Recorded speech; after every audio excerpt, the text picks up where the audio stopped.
नमस्कार, मैं स्वतंत्र कुमार और आप सभी का स्वागत करता हूं आपके अपने चैनल शॉर्ट हैंड टीम पर। तो दोस्तों, आज के इस वीडियो में दैनिक जागरण के संपादकीय से 456 शब्दों के डिक्टेशन को हम लोग लेने वाले हैं।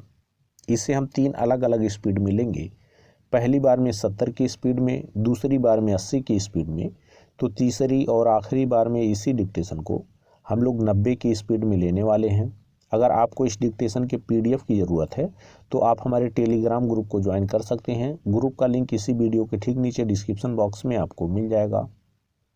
तो 70 की स्पीड में आपका डिक्टेशन स्टार्ट होगा 5 सेकंड के बाद। तब तक के लिए आप रेडी रहें।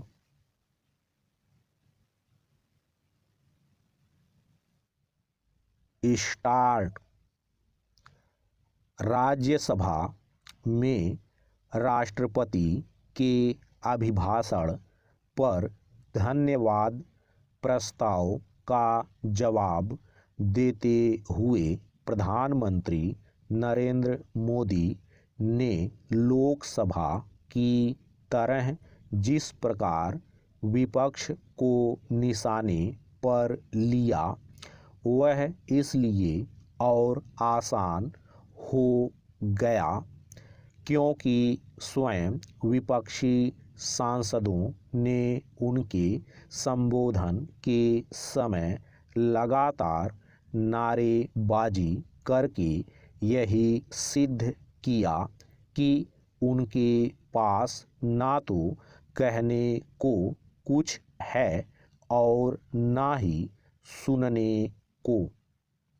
अपने हंगामे के पक्ष में विपक्षी सांसदों के पास कुछ तर्क हो सकते हैं, लेकिन उन्होंने खीज पैदा करने वाली अपनी नारेबाजी से प्रधानमंत्री के इस कथन को सही साबित किया कि एक अकेला कितनों पर भारी पड़ रहा है।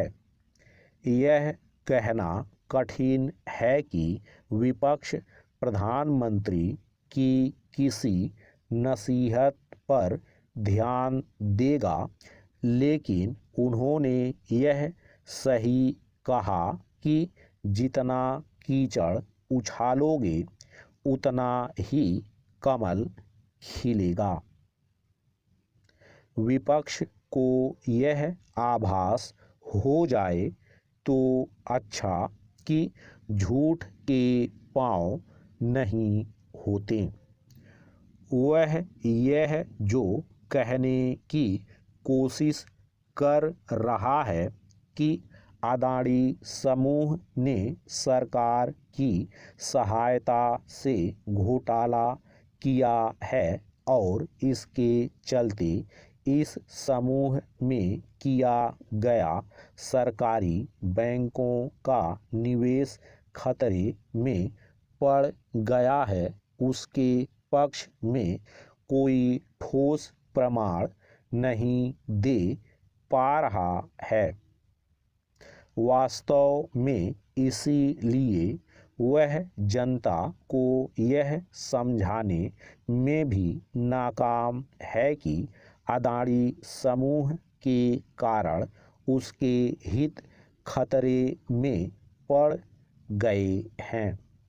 अदानी समूह के मामले को विपक्ष जिस तरह पेश कर रहा है, उससे यदि कुछ स्पष्ट हो रहा है तो यही कि वह सरकार को घेरने के लिए राफेल लड़ाकू विमानों की खरीद और पेगासस जासूसी प्रकरण की तरह से एक और मामला खोज लाया है। यह मामला भी राफेल और पेगासस की तरह उसके किसी काम न आए तो हैरानी नहीं। पैरा। राज्यसभा उच्च सदन है और यह माना जाता है कि यहाँ निचले सदन के विपरीत कहीं अधिक धीर गंभीर चर्चा होती है, लेकिन पिछले अनेक अवसरों की तरह से गत दिवस भी यह धारणा ध्वस्त हुई। विपक्ष का काम केवल अपनी बात कहना ही नहीं, बल्कि सत्ता पक्ष की बात सुनना भी है। समझना कठिन है कि वह राज्यसभा में प्रधानमंत्री की बात सुनने को तैयार क्यों नहीं था। इससे भी महत्वपूर्ण प्रश्न यह है कि उसे प्रधानमंत्री के संबोधन के समय खलल डालने से हासिल क्या हुआ। यदि वह यह सोच रहा है कि इससे जिम्मेदार विपक्ष के रूप में उसकी भूमिका अधिक अच्छे से रेखांकित होगी, तो ऐसा होने वाला नहीं है, क्योंकि उसने अपनी दिशाहीनता ही बयान की।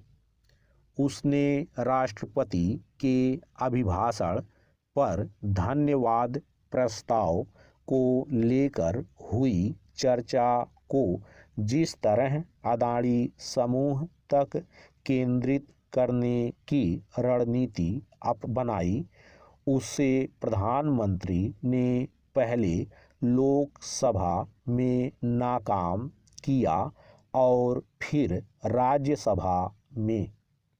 उन्होंने इस मामले में विपक्ष के सवालों पर सीधे तौर पर कुछ न कहकर यही संदेश दिया कि इस मसले पर सरकार को नहीं घेरा जा सकता। स्टॉप। दोस्तों, इसी डिक्टेशन को दूसरी बार में हम लोग 80 की स्पीड में लेंगे और आपका समय स्टार्ट होगा 5 सेकंड के बाद। तब तक के लिए आप रेडी रहें।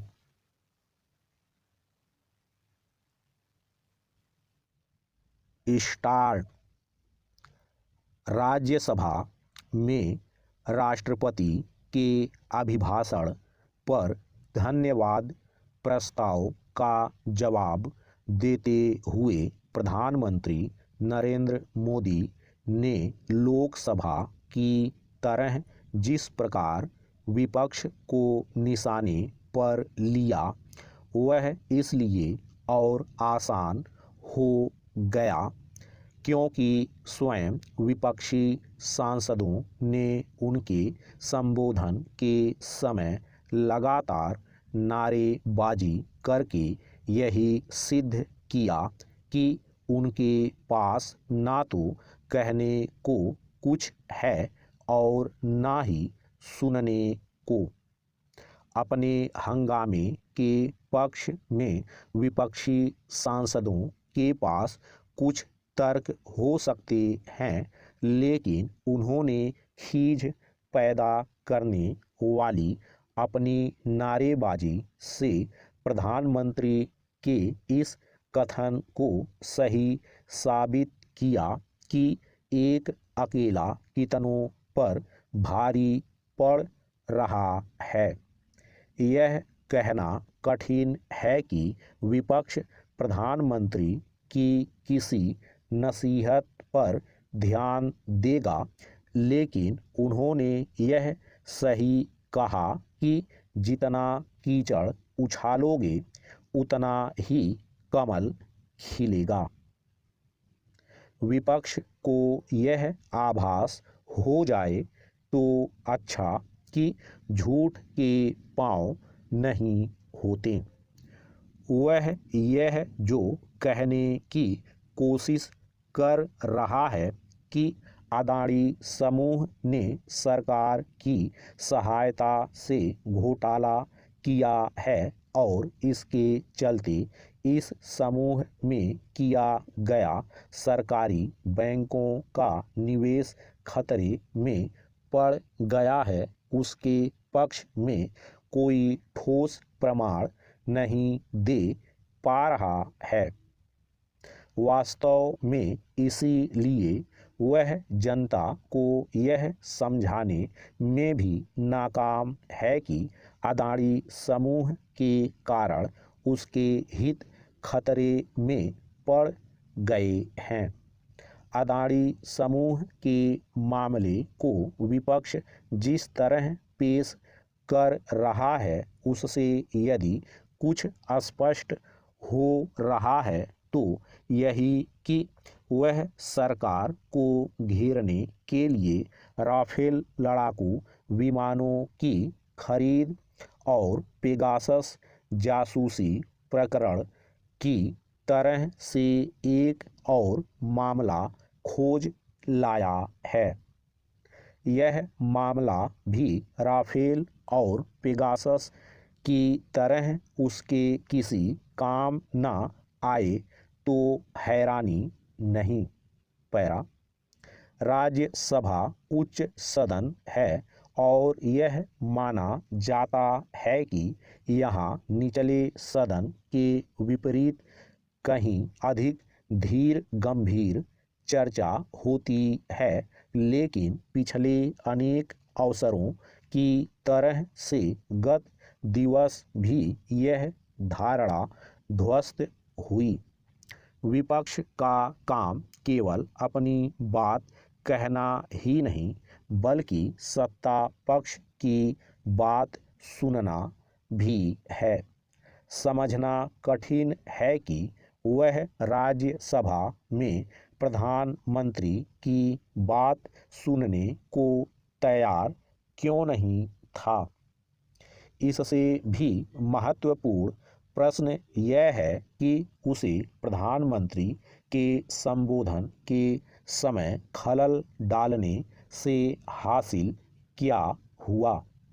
यदि वह यह सोच रहा है कि इससे जिम्मेदार विपक्ष के रूप में उसकी भूमिका अधिक अच्छे से रेखांकित होगी तो ऐसा होने वाला नहीं है, क्योंकि उसने अपनी दिशाहीनता ही बयान की। उसने राष्ट्रपति के अभिभाषण पर धन्यवाद प्रस्ताव को लेकर हुई चर्चा को जिस तरह अदानी समूह तक केंद्रित करने की रणनीति अपनाई, उससे प्रधानमंत्री ने पहले लोकसभा में नाकाम किया और फिर राज्यसभा में। उन्होंने इस मामले में विपक्ष के सवालों पर सीधे तौर पर कुछ न कहकर यही संदेश दिया कि इस मसले पर सरकार को नहीं घेरा जा सकता। स्टॉप। दोस्तों, इसी डिक्टेशन को तीसरी और आखिरी बार में हम लोग 90 की स्पीड में लेंगे और आपका समय स्टार्ट होगा 5 सेकंड के बाद। तब तक के लिए आप रेडी रहें।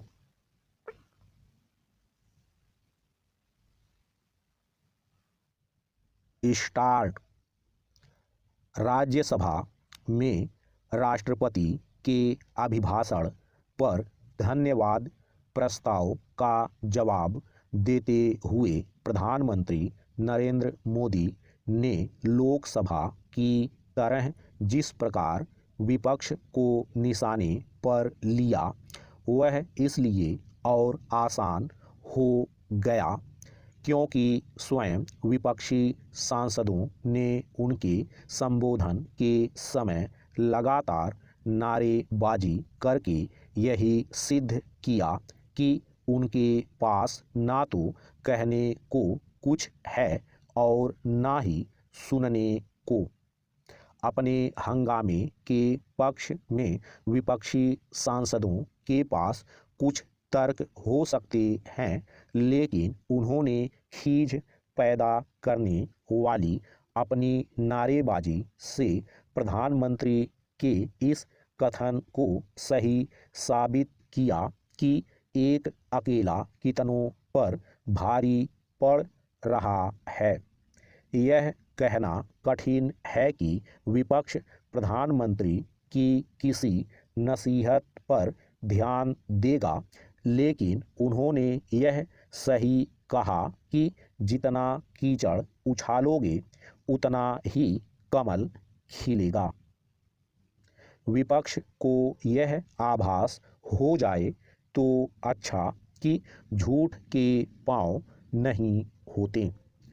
वह यह जो कहने की कोशिश कर रहा है कि अदानी समूह ने सरकार की सहायता से घोटाला किया है और इसके चलते इस समूह में किया गया सरकारी बैंकों का निवेश खतरे में पड़ गया है, उसके पक्ष में कोई ठोस प्रमाण नहीं दे पा रहा है। वास्तव में इसीलिए वह जनता को यह समझाने में भी नाकाम है कि अदानी समूह के कारण उसके हित खतरे में पड़ गए हैं। अदानी समूह के मामले को विपक्ष जिस तरह पेश कर रहा है उससे यदि कुछ स्पष्ट हो रहा है तो यही कि वह सरकार को घेरने के लिए राफेल लड़ाकू विमानों की खरीद और पेगासस जासूसी प्रकरण की तरह से एक और मामला खोज लाया है।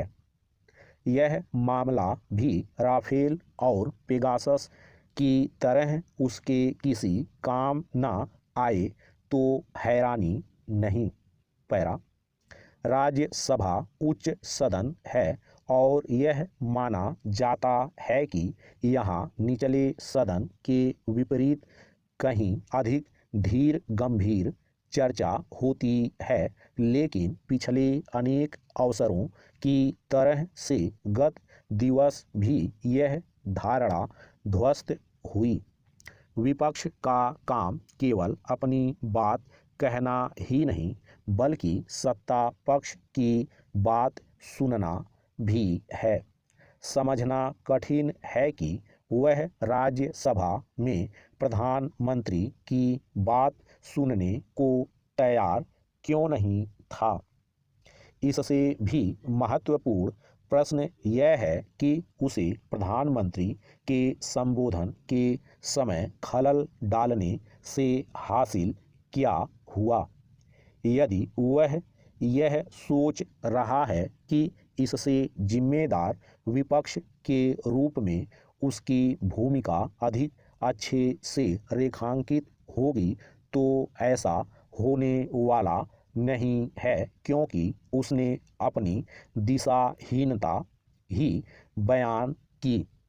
उसने राष्ट्रपति के अभिभाषण पर धन्यवाद प्रस्ताव को लेकर हुई चर्चा को जिस तरह अदानी समूह तक केंद्रित करने की रणनीति अपनाई, उससे प्रधानमंत्री ने पहले लोकसभा में नाकाम किया और फिर राज्यसभा में। उन्होंने इस मामले में विपक्ष के सवालों पर सीधे तौर पर कुछ न कहकर यही संदेश दिया कि इस मसले पर सरकार को नहीं घेरा जा सकता। स्टॉप।